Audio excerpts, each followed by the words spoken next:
Hey, what's going on, y'all? Welcome to the Word Sessions podcast. You know, this podcast is all about unpacking God's Word and really seeing what it means to align our lives with principles from the Bible. I'm your host, Tay Burns, and this is a special Word Sessions segment. We're taking a break to talk about some of the events that has been occurring in our city and some of the events that have been occurring in our country. I sit down with a very special guest, my wife, LaKeita Burns, as we dig into what is it occurring and how do we process this? What do we do? Like, what do we take away from what is going on in our current society, and how do we move forward? I hope this really ignites a fire and encourages you all to move and do something that's going to move our world closer to how it should be, and move us closer to a place of peace, and move us closer to a place where one's blackness is not being weaponized, and people that look like me are not experiencing this ongoing cycle of oppression and dehumanization. Join me in this session with my special guest, LaKeita Burns. This is Word Sessions. We're going to go ahead and get started. Thank y'all for joining us on tonight. Tonight, I'm going to not do how we do Word Sessions. It's going to be a little different from normal because I want to make sure that we have a platform to just have a conversation about what's going on. I've had a hard time trying to figure out how to process everything. You can even ask my wife. There was one night where I was just frustrated, and she was like, "What did I do?" I was like, "No, you didn't do anything. You're fine. I just didn't have the words." And I appreciate having the opportunity to talk to some Black men last night. That really kind of just I needed to talk to some men who kind of understood what I was going through and process, and that was really helpful. But I wanted to use this as another opportunity to do that. So we're gonna kind of do something a little different. I have a very special guest who is already here that is going to engage in this dialogue with me that I think is well worthy of doing this. This person is very, very intelligent and very gifted, is an entrepreneur, is very, very beautiful, and I was blessed enough to have them be a part of my life. I want to, guess it's not the introduction, but introduce all of you all to my amazing, beautiful wife, LaKeita. Thank you, LaKeita, for agreeing to do this with me. I appreciate you being willing to have this conversation with me. Are you ready? I appreciate the opportunity. Thank you. So, how we're gonna do this, kind of like how we've done in the past. We'll open up the conversation and we'll kind of just talk about just our points, and then after we engage in a dialogue, we welcome everybody to chime in. If you guys have questions or comments, feel free to type it. Feel free to just unmute yourselves and ask a question or leave a comment. I'm hoping that this gives us an opportunity to figure out what do we do. And I don't have any of the answers. I don't know if we're going to even get any of the answers, but I hope that this is an opportunity where we can find some kind of solace in having this conversation. The one thing I want to open up on is that I found myself honestly asking, where is God? I was thinking about in this season where Black and brown people, and many of us notice disproportionately being negatively impacted by this virus, simply because of their address and their social economic status. I've been asking myself, where's God in that? And also thinking about in the season where businesses are being closed and people are losing their jobs and unemployment is at its highest. And of course, people that look like us are being negatively impacted. I'm asking myself, where's God? And I think the thing that really got me is when I think about the people who are supposed to protect us and keep us safe and to protect and serve, are killing men because of their skin color has been weaponized. I'm asking myself, where's God? And I really think seeing the humanity of George Floyd completely disregarded and taken away with no remorse, I found myself really lost for words. This is one of the first times where I saw a video in the killing where I was dumbfounded. And I saw how someone else can completely disregard the humanity of a person that looks like me. And I found myself asking, where is God? And I was like, God, I'm frustrated because where are you? You know this is wrong. You see this is wrong. You are all knowing and all powerful.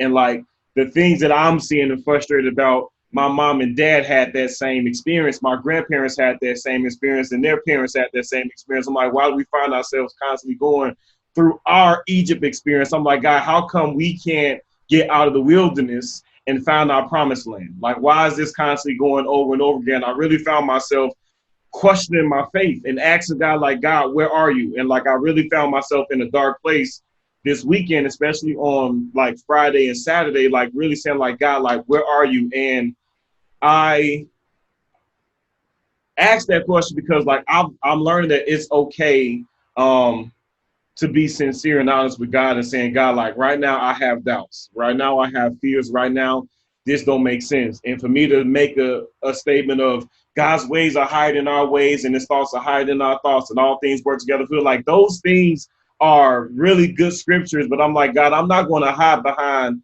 these Christian colloquialisms where we say all these things, but we don't really know what it means and it doesn't really apply to our lives. And then we find ourselves constantly in a cycle and not seeing change. And I got frustrated because this dark place that we're in right now is very familiar. It's not different. And the fact that like our world has normalized the dehumanization of men who look like me. And in many ways, they cover it up with trying to weaponize us and degrade us is frustrating. And I was like, God, this season has lasted too long. There's been way too many movements and too many efforts and conversations and rallies and protests. And again, we find ourselves in the wilderness, not being able to get to the promised land. Hence, why I kept going back to that question, where is God? I'm like, where can we find God in these perpetual cycles of oppression and inequities we all see present in society?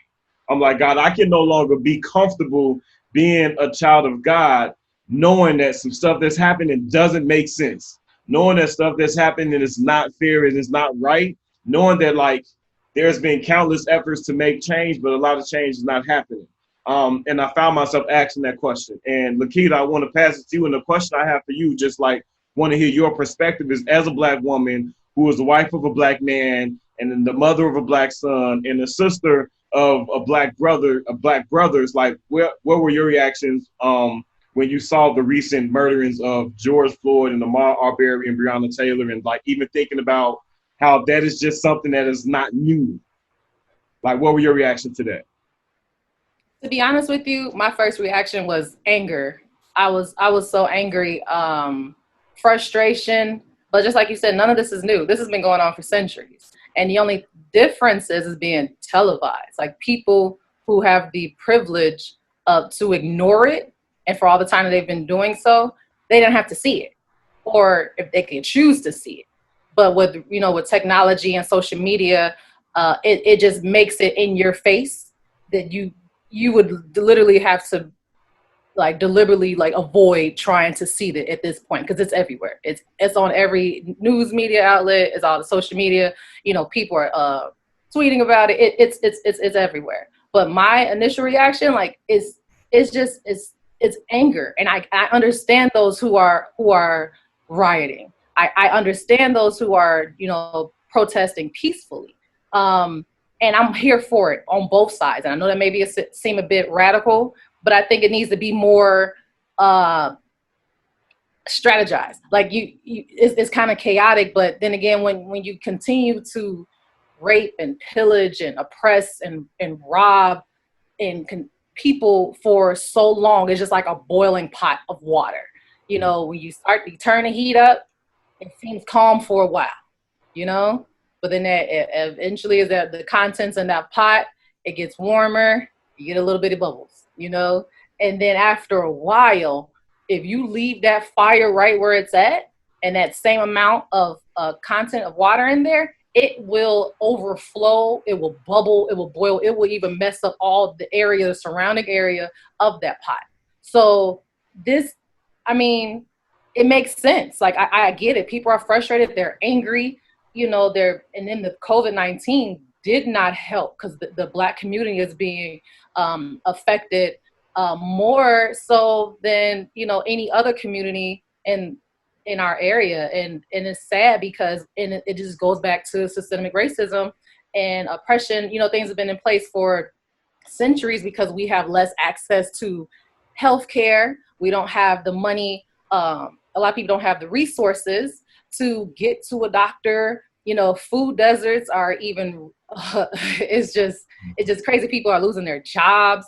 All of the things that were affecting us still affect us, but now the pressure is turned up, the heat has been turned up, and people, they can only sit in that fire for so long before they react, before they respond. And I mean, I get it. I understand. Only thing I'm from, if you're going to riot the oppressors. Don't riot. Don't loot and put and beat up and tear down businesses that Blacks have worked hard for. That more than likely they put their entire life savings into that business. A lot of people and their families have come together to either put that business together. It's not easy. All other communities within this country, they can come here, they can get loans, they can get access to different resources. We've been here for centuries, and we got to scrape and climb and scratch and claw to get anything that we have. And for our own people to be so angry that they don't care that they are oppressing those who are already oppressed because of their anger is sad. Now that what angers me the most out of all of this, because I'm like, I get that you're angry, but we gotta strategize and plan and fine tune that and put it in a place where it needs to go, because we've learned from this from back when Dr. King was assassinated. Those communities that were people were angry, they rioted, things of that nature, but those areas still look the exact same way as they did back when he was assassinated. No one came in to clean it up. They didn't care. They still don't care because it looks the exact same way. So like, we learned from that, but to continue to do that in a different way is like, I don't know. I'm not sure, if people got their insurance policies in place and things of that nature. A lot of people in the community are coming together to fix that, but I think, unfortunately, I think it's going to get a lot worse before it gets better. Children, and I want to hear your perspective on like just having a 5-year-old, knowing that he has to grow up in this world. And I just want to hear your thoughts on like the recent events, like from the perspective of a Black mother. Like, what are your reactions to all of that from the perspective of a Black mother? I'm terrified. Simply put, to live in a world where there's a possibility where my son can be taken away from me from some racist, bigoted individuals, and for the government to give them a slap on the wrist, at best. And just because they're fired doesn't mean they can't go get another job at a different police department in a different county in a different state. So that same toxic, polluted-minded individual can still yet be employed in that same position elsewhere, doing the same thing, moving under those same ideologies, the mindset, way of thinking, and same actions, just a different location. But yeah, we're everywhere. So like, it's toxic, but it's terrifying to put it at best. It's terrifying. And I talked to our son the other day because we watched the news, and he's like, "Mommy, why are those people doing that? Why is everybody doing that?" And I had to explain to him, and I had to choose my words very, very carefully to break it down so I believe that he could understand and digest what I'm saying to him, but also not to push my feelings and my anger onto him. I wanted it so he can digest it and be able to make his own conclusions. Yeah. And that was very challenging because anytime I think about it, like my blood just starts to boil, like it's just a lot. And when I told him what happened and why everyone's angry and why they're rioting and why people are protesting, he said, "Mommy, that cop has to go to jail." That cop has to go to jail. For my 5-year-old son to understand the concept that because of that man's actions, he should be prosecuted for that, but yet somehow the U.S. government fails to see that and fails to act on it when a 5-year-old child can, and he said it quickly. He was able to quickly say, "Hey, he needs to be in jail." Then he's like, "Well, Mommy, why would he do that? Mm-hmm. Why would that cop do that?" Yeah. Like, well, because he's evil. That's why he did that, because he's evil. And that, and for people to sit there and for cops in that position to say, "Oh, well, I felt They always use, well, I felt my life was in danger. If you look at that video and you see that man's face, he was enjoying what he was doing to that man. He felt, he got some type of satisfaction out of that. He didn't blink. He had a little grin on his face, like a little smirk. For him to cry out for his mother, it literally broke my heart. Yeah. And I'm thinking about it now. I'm like, my fists are clenched, because that man is someone's son.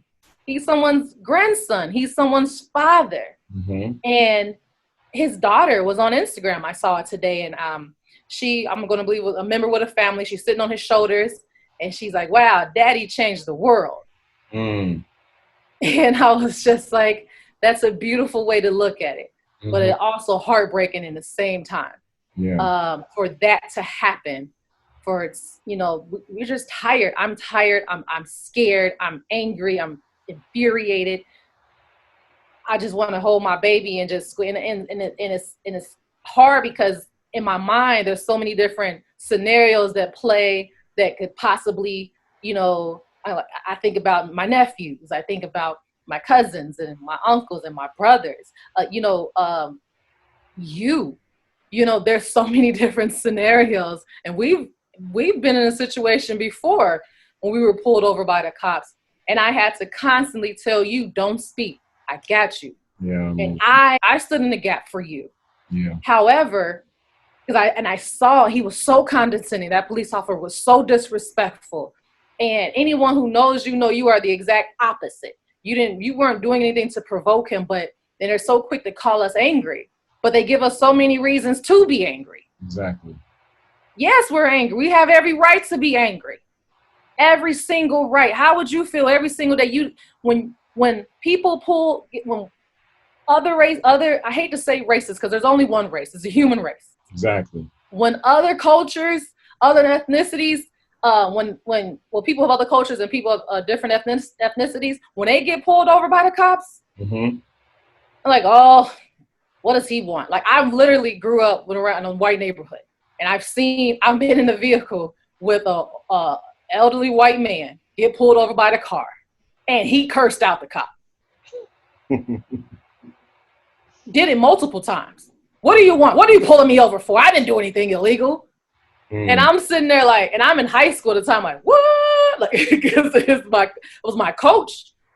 But it amazed me, the difference, the privilege that lies there. Now, when I get pulled over, or when you get pulled over, the heaviness and that fear that sits upon you is so hard to articulate. It's so hard to digest. It's just hard to just carry.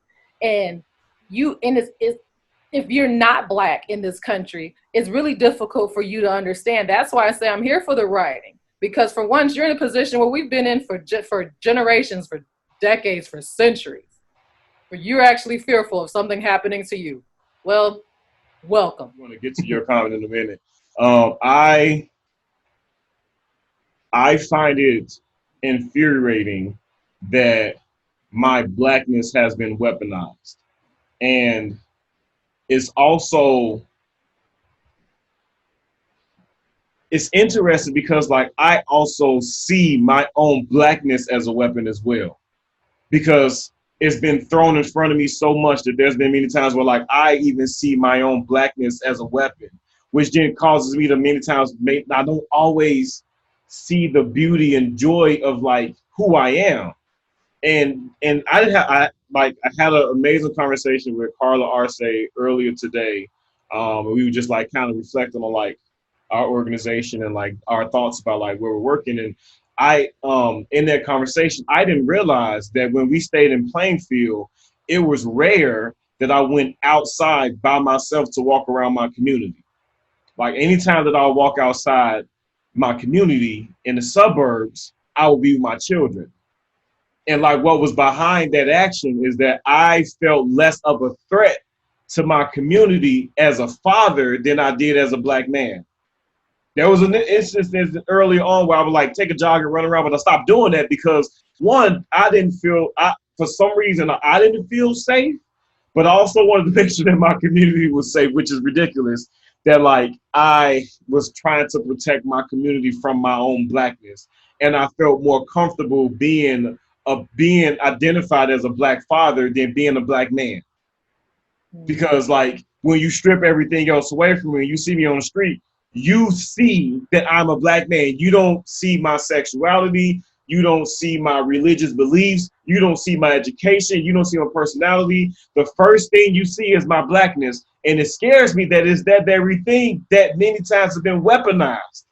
And it also bothers me that like for some reason on a certain level, I have internalized that, which makes me angry because like I don't want to do that, and I don't think that's right, but I've internalized that. Because like that's what I'm seeing. Like when I see like with the virus, one thing that blew my mind is that the first thing that we see in the media when it came to like people breaking some of the shelter in place orders was they talked about black people gathering. So then instantly what we end up doing is saying like, see man, black people, they just don't know how to act. They always come together. And in my head, I'm like, no, that's just what the media is showing us. That don't mean that other people ain't out there turning up too. They just put it out there to make us kind of see our own selves as ignorant. When I'm like, I know that there are other people who have different ethnic identifying markers who are also turning up inside their house and broke some of those shelter in place orders. For some reason, all we were seeing put in front of us was people that was black. Yeah, just think about COVID-19 with the thing that went viral was that girl's house party. Had over 150 people, between 100 and 150 people there. I think it was a guy. Whatever way, it was like two different instances of that popped up. I'm sure you all seen it. And then the owner of the house ended up being someone who worked for the fire department for the city, and had to, I guess, coerce the individual to apologize. And then they acknowledge their ignorance of the situation and really don't watch the news and things of that nature. But then on Memorial Day weekend, you go up north and you got all these white people outside. And I mean, they are huddled. They are close together. They all you see in the media that's constantly perpetrated that we are the ones who are heavily affected because we don't want to listen.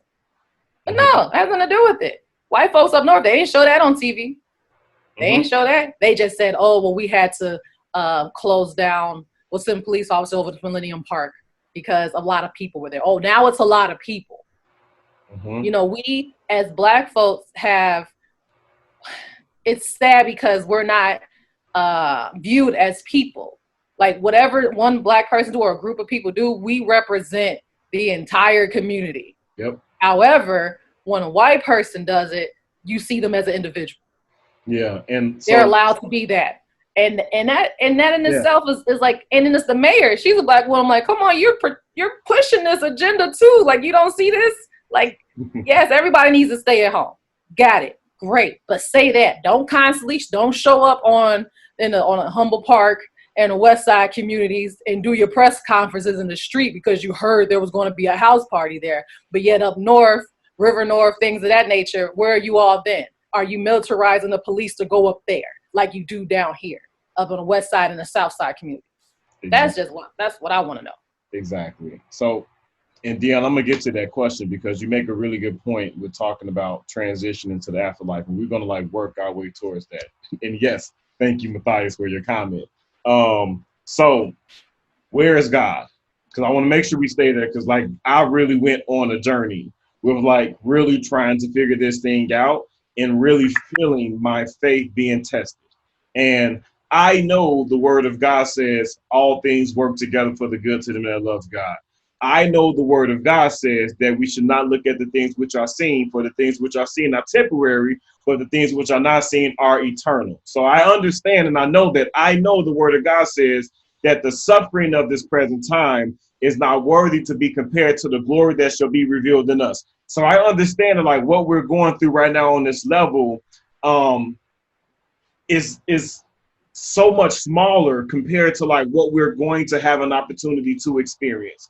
And I know that this life is just a piece of a larger puzzle, and we have to zoom out and make sure we operate with an eternal perspective.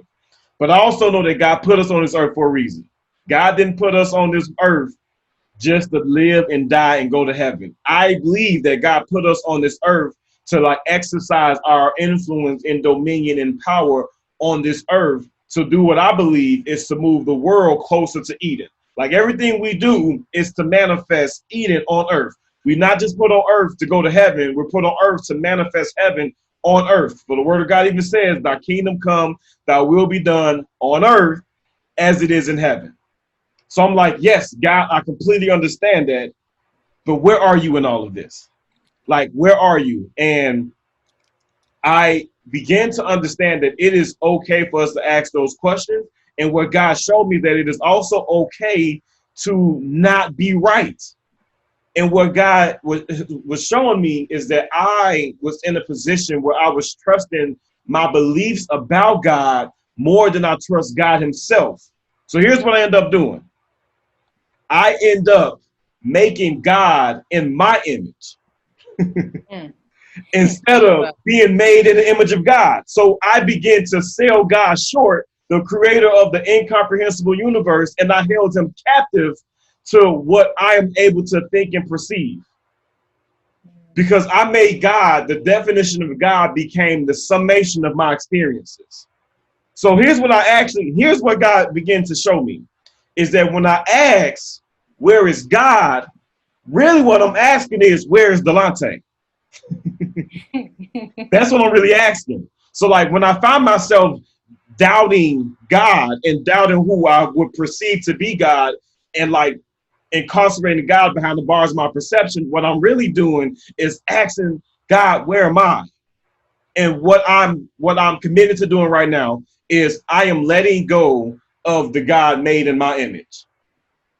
I'm letting go of the God who was the summation of my experience. I'm letting go of the God who was the summation of me going to church and the messages and sermons that was preached and the songs that was sung and the scriptures that I read. Because although I know the word says trust in the Lord with all your heart, I was really trusting in Dalonte with all my heart and calling all of that God.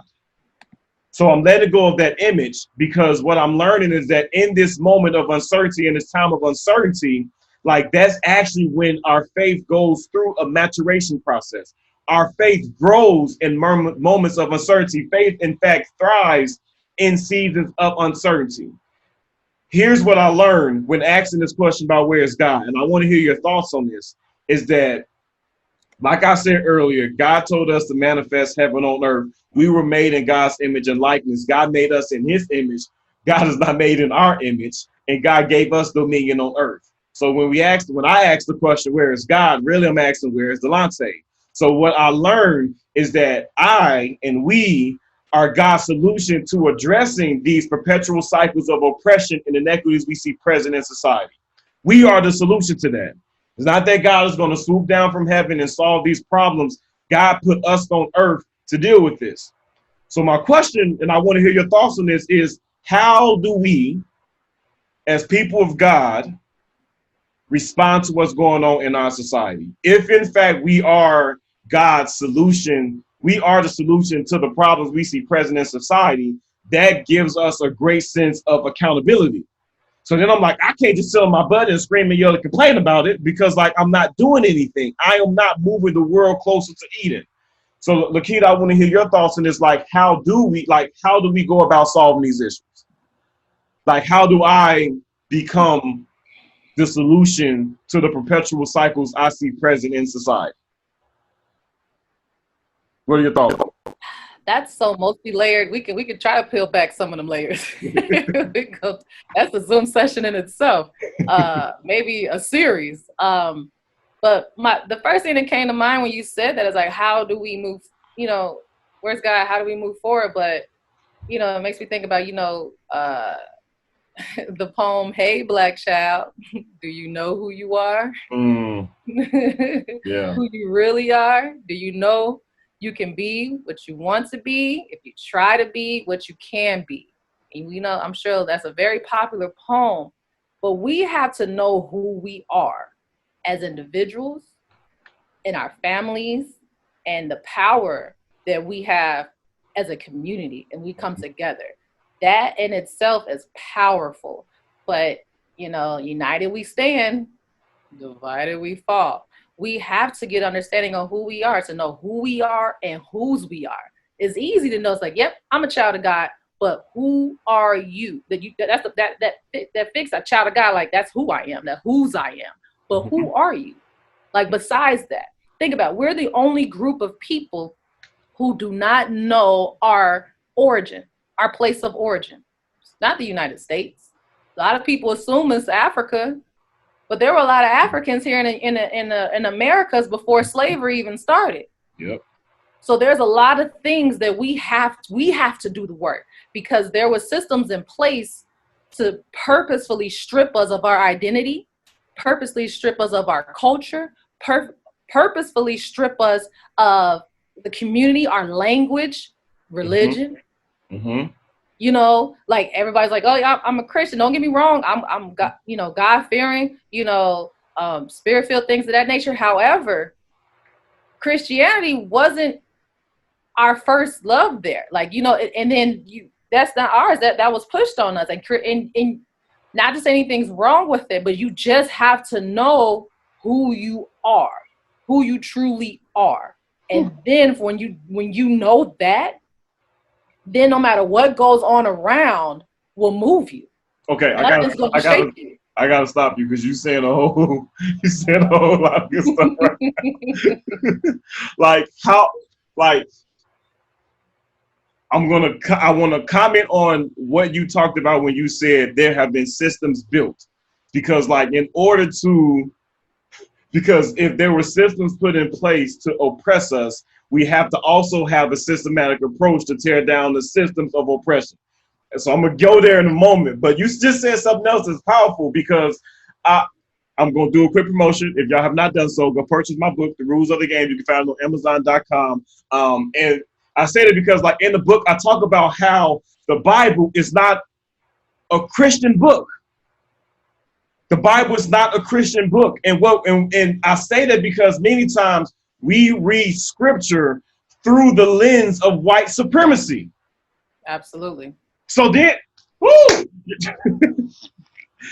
read scripture through the lens of white supremacy. So then what we begin to do is we accept a servant position. And we interpret being a servant as being a slave, although we don't say slave. So then we embrace suffering, and we say that it is okay, and we allow things we're talking about right now, human beings, to be dehumanized.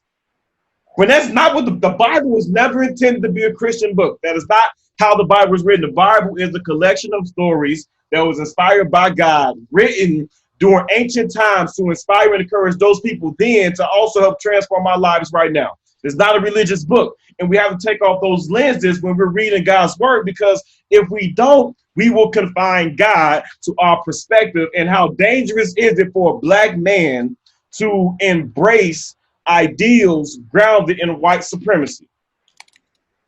Now, and LaKeita, we can have a whole nother session on that. But I want to get back to the focal point of this lesson. I want to shout out some of y'all there are saying some things like, yes, Matthias, you're right. We have to strategize. If we're talking about systems, I'm going to get to that point because you're making a really good point. And Carla, like, yes, as an educator right now, like, and as a person who grew up in education, I found myself in my 20s having to educate my own self on my own history because I didn't get that in school.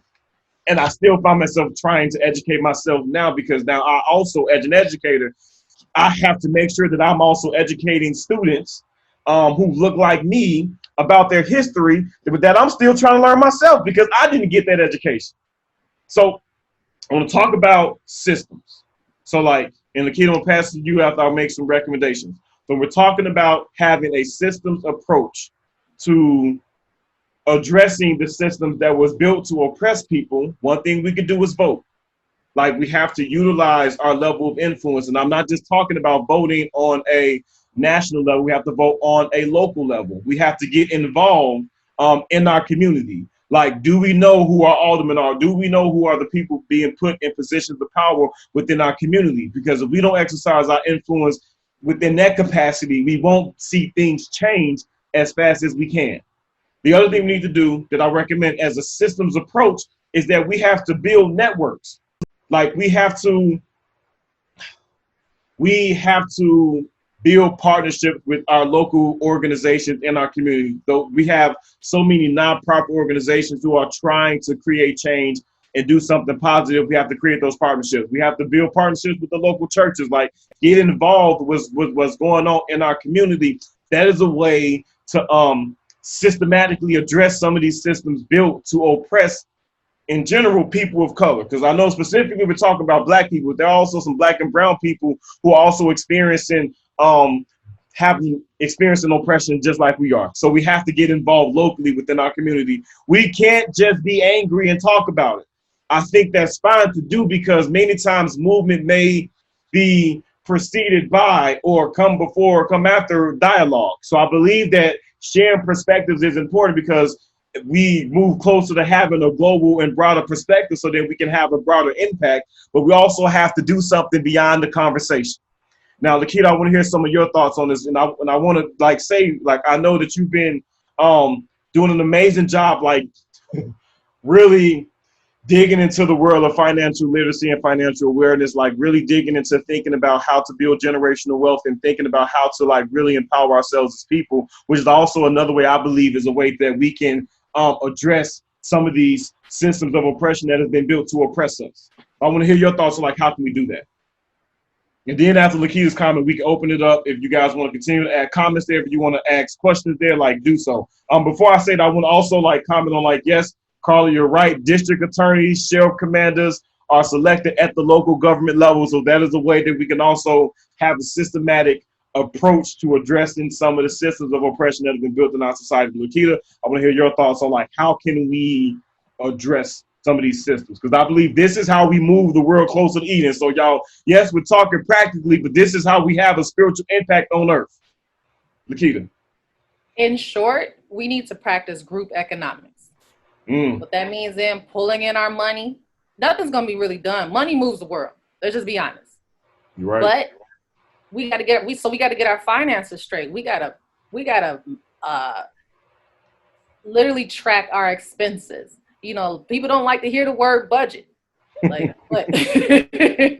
but we need a budget. Just thinking of very small, practical things that we can do now, because if you live your life as a business, live your life as a business and operate as a business. So everybody needs their own home-based business.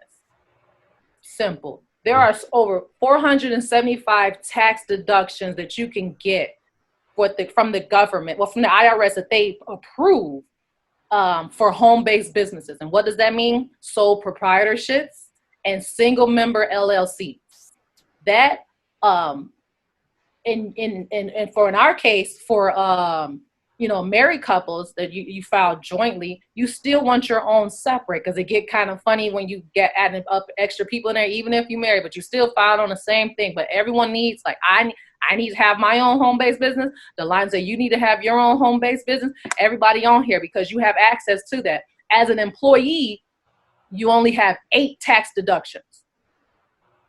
8 tax deductions that you can qualify for. But as a business owner, there are over 475 tax deductions. Wow. You have to get your budget down. So live by the 10-10-30-50. Well, that's 10% of your income tithes. Let me correct that. 10% you pay yourself. We don't pay ourselves. We give everybody else our money. 10% goes to you off the top. 10% tithes. You if you're a great giver, it will come right back onto you. Okay. 30% is all your incidentals. So that's all your groceries, cell phone, all that. And you're gonna pay that in cash. And then 50% of your income is gonna go to your bills. That's your living expenses, utilities, any credit card debt, anything of that nature. And if your income, whatever you have, doesn't fit, what's the legendary sin? Right? What's the legendary sin? If it don't fit, you must have quit. You gotta cut it. You have to cut it. Whatever your income is, if you're making $1,000 a month, $100 need to go into your savings. $100 need to go in for tithes. Pay the Lord what's due, because you open doors up to yourself to receive. That's the word. 30% cash. All that's cash. 50% your bills. So if you want to go and get a house, apartment, which I highly don't recommend, because you might as well pay where you live. But anywho, will own where you live, should I say. We have to get our money in order. We have to, because we need to build hospitals. We need our own communities. We need our own banks. Our money needs to circulate in our community a lot faster than an hour. Do you hear me? An hour. The statistics say that Jews, their money circulate the longest. It's 20 days. Asians, I believe it's like 10 to 6 to 10, something like that. And then the blacks, an hour. The money in our community is circulated out the community within an hour. Wow. That is disturbing. So we giving everybody else our money but paying ourselves. We need money. Group economics, I highly recommend you all. Dr. Claude Anderson, he is the guru when it comes to group economics. Get his book called Black Labor, White Wealth. I don't know if you all can see that. I know it's a little glare, but by Dr. Claude Anderson. He is an amazing individual. He studied this. He got his PhD in this. Like, this is what and he's got it, but we have to come together. We're so divided, we're so scattered, and we got to build, buy back the block. We're so quick when we get some money to go outside the community and invest in those white areas predominantly. They're usually white dominated, but we need to buy our own block back. These buildings is going to houses. We can buy down, we can flip. We don't have to wait for gentrification to come and beautify a neighborhood. When that happens, you can't afford to stay there, so you got to get out anyway. Exactly. Yeah. So, LaKeita, can you actually can you share your email with everyone and then also type it in the comments? I think LaKeita has a wealth of knowledge when it comes to putting yourself in a position to build wealth. She had to slap me in the face and tell me you trying to pay off all this debt, but you ain't paying yourself. I was like, no, you got to get debt free. And she was like, no, you need to pay yourself first. Why are you paying everybody else but not paying yourself? It don't make sense. And it took me it only took me maybe a day or two. Then I got on board. And we've gotten ourselves in a position where we're able to build. And I'm saying all that because that is another way that we're able to address some of these systems of oppression, because also a level of influence we can have within our community and within the country and in the society, it exists within our money. So we have to talk about that. So we have just a little over 5 minutes left. I want to open it up. Does anyone else have suggestions or recommendations? Because I want to make sure that we're also able to leave this session with some very practical things that we can do to exercise our level of influence. So does anyone else have any suggestions or recommendations of things we could do? We got just 5 minutes left, so add it, be brief, so then I can make sure I pass somebody else. Anyone else have some recommendations? So when you say what happened to you in Hennepin County, that's why we need our own hospital. So we don't have to worry about that, because that's an ongoing issue with people assuming, doctors included, that Black people can withstand more pain than any other ethnicity. And that's not correct. Yeah, it's ridiculous. Yeah. And we can have a whole other conversation about how LaKeita had to go through that when giving birth to our daughter, Genesis. We also have to, like you said, go vote, but then run for Congress. Go be one of the members in the House of Representatives. We need more people that look like us, that know our experience, Black and brown people alike, so that the decisions that are being made at the ground level there reflect us. Because right now we're heavily outnumbered. Yeah, and the thing I'll say, and we're going to close this one out because we only have less than a minute left. I mean, most businesses are started because the entrepreneurs see a problem and solve it. Y'all, I'm going to close this out. Thank y'all so much. LaKeita, thank you so much for joining us. Next week, I want to unpack a little bit more that statement I made about us making God in our image. So y'all come back, same place, same time, 7 o'clock next week. Thank you all so much for this.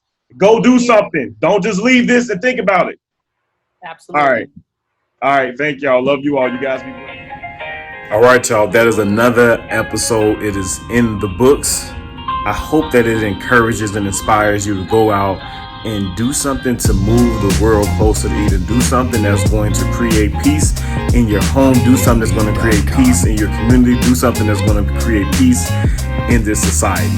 All of us, when we begin to make a decision to act, we have the ability to have a collective impact. It is the small things that we do that collectively can help us move towards changing the world. It's hard, and the cycle has been going on and on. Trust me, I understand and I know. But I really believe that we can't stop. We have the capacity to create peace. It's good to start a conversation, but we cannot just talk about it. We have to be about it. So I encourage you to go out and do something. Get involved in your community. Get involved in your local church. Get involved in your local nonprofit organizations. Go out and begin to make a movement. Do something that's going to create change in our community. I can't leave you without telling you that salvation is simple. It is a deep belief and a confession that gives you access to salvation. Salvation is yours. Now you go walk in. I do pray that your week is filled with peace and favor. I hope that you find peace in your home, peace in your relationships, peace in your community. Y'all all be blessed. This